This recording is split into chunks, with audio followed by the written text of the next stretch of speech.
नमस्कार दोस्तों, पहले की तरह आपका स्वागत है मेरी channel Saurabh coaching classes. Welcome दोस्तों। पहले की तरह आज भी मैं आपको बहुत इंटरेस्टेड वीडियो लाया हूँ।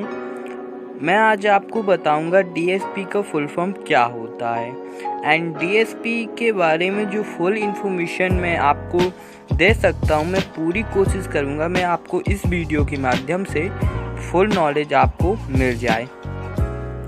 तो आप इस वीडियो को लास्ट तक देखें।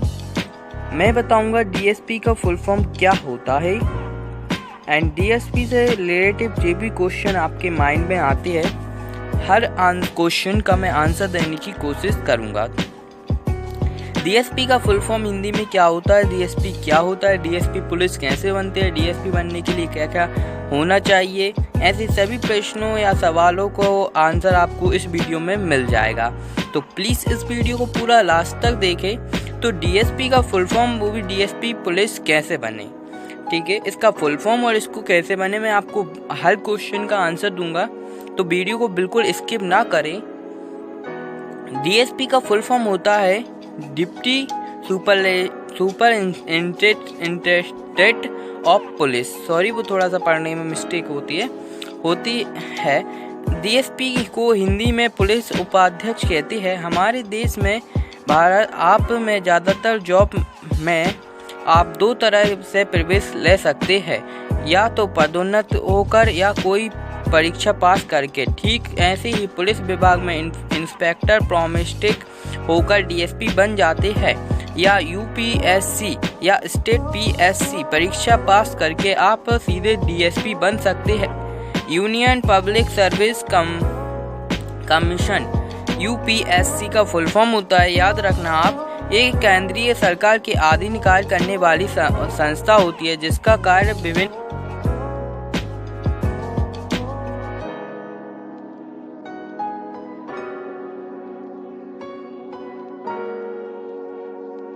विभिन्न डिपार्टमेंट के लिए कर्मचारी की भर्ती करना होता है। यूपीएससी भारत स्तर की जॉब परीक्षा होती है जिसमें कुछ सर्विस सूची आप नीचे देख सकते हैं। मैं आपको एक एक पढ़ के नहीं बता पाऊंगा, तो आप बिल्कुल अपना स्क्रीन पे जो देख रहे हैं, जैसे army force, Indian civil service, special class railway, then economic service, Indian statistical service, ये कुछ 8 होती है। इस प्रकार है आपकी स्क्रीन पे, चाहो तो आप इसका स्क्रीनशॉट ले सकते हो। देन आपकी जानकारी के लिए आपको बताना चाहेंगे कि डीएसपी बनने के लिए यूपीएससी और स्टेट पीएससी दोनों परीक्षा का पैटर्न एक जैसा होता है, लेकिन यूपीएससी की परीक्षा में राष्ट्रीय स्तर के क्वेश्चन पूछे जाते हैं और स्टेट पीएससी की परीक्षा में राज्य स्तर के क्वेश्चन आते हैं। सबसे खास बात आपको ध्यान में रखकर तैयारी करना चाहिए वो है कि यूपीएससी की परीक्षा स्टेट वो बीच में आ गया की से थोड़ी सी कठिन होती है। अब हम आपको बताएंगे सर कि डीएसपी कैसे बन सकते हैं। तो यहाँ तक आप वीडियो तक जुड़े रहे हो तो धन्यवाद, और आगे तक जुड़े रहिए, आपको बहुत से इंटरेस्टिंग क्वेश्चन इस वीडियो के माध्यम से पता चलेंगे। तो प्लीज़ सब्सक्राइब माय चैनल, मेरे चैनल को सब्सक्राइब कर देना, जिससे मेरा उत्साह बढ़ता है और आपके लिए मैं नई नई वीडियो लाने के लिए प्रेरित होता हूँ। अगर आपका डीएसपी बनना चाहते हो और आपको राज्य लोक सेवा आयोग द्वारा राज्य स्तर की परीक्षा में शामिल होना है, अगर आप इस परीक्षा को पास कर लेते हैं तो आपको डीएसपी के रूप में चार्ज संभालने से पहले प्रोबेशनरी ट्रेनिंग से गुजरना होगा, तब जाकर आप डीएसपी बन सकते हैं। डीएसपी बनने के लिए शिक्षित योग्यता कितनी होनी चाहिए, तो इसके लिए योग्यता स्नातकता रखनी चाहिए। आवेदन करते समय उम्मीदवार को स्नातकता परीक्षा में उत्तीर्ण करना अनिवार्य है। स्नातकता के अंतिम वर्ष के उम्मीदवार भी इस परीक्षा में भाग ले सकते हैं, लेकिन डॉक्यूमेंट वेरिफिकेशन के साथ उत्तीर्ण का अंक प्रमाण पत्र प्रदान करना होता है। अब मैं आपको बताऊंगा नेक्स्ट टॉपिक, डीएसपी करने के लिए आयु। तो सबसे पहले अगर आप जनरल में आते हो तो आपके लिए 21 साल से 30 साल तक बन सकते हो, और अगर आप ओबीसी में आते हो तो 21 से आप 33 साल तक बन सकते हो।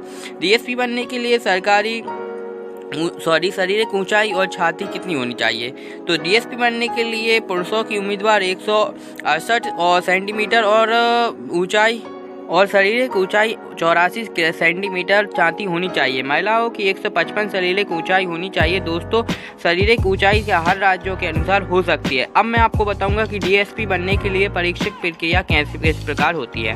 तो डीएसपी बनने के लिए लोक सेवा आयोग द्वारा आयोजित की जाती है। इस परीक्षा में 3 भागों में बांटा जाता है, प्राथमिक, मुख्य और साराक्षा। मीन्स होता है प्री एग्जाम और मेन एग्जाम और इंटरव्यू।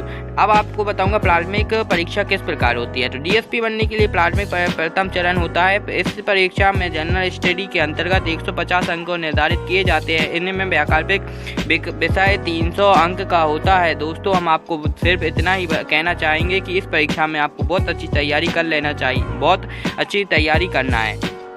मुख्य परीक्षा मेन एग्जाम, अगर आपका प्राथमिक एग्जाम में पास कर लेते हो तो आपको मुख्य परीक्षा में सम्मिलित करने का अवसर में प्रदान किया जाता है। इस परीक्षा में अनिवार्य विषय के अंतर्गत परीक्षा भाषा 300 अंक, अंग्रेजी 300 अंक, निबंध 200 अंक, जनरल स्टडी 300 अंक, वैकल्पिक विषय के अंक 2 डिजिट में निर्धारित होते हैं। अब मैं आपको बताऊंगा साक्षरता मीन्स इंटरव्यू। अगर आपका प्राथमिक परीक्षा और मुख्य परीक्षा पास कर लेते हो तो आपका इंटरव्यू के लिए बुलाया जाएगा और इंटरव्यू पास करने के बाद आप डीएसपी का चुनाव हो जाता है। अब मैं आपको बताऊंगा कि इसकी सैलरी और अन्य सुविधा क्या मिलती है। तो डीएसपी की सैलरी और अन्य सुविधा की बात की जाए तो आप जानकर हैरानी हो जाओगे कि डीएसपी को बहुत सी सुविधाएं मिलती है। डीएसपी के क्षेत्र में कानूनी व्यवस्था को बनाए रखने की चुनौती और पद की जिम्मेदारी के साथ डीएसपी को एक मुख्य अच्छी सैलरी और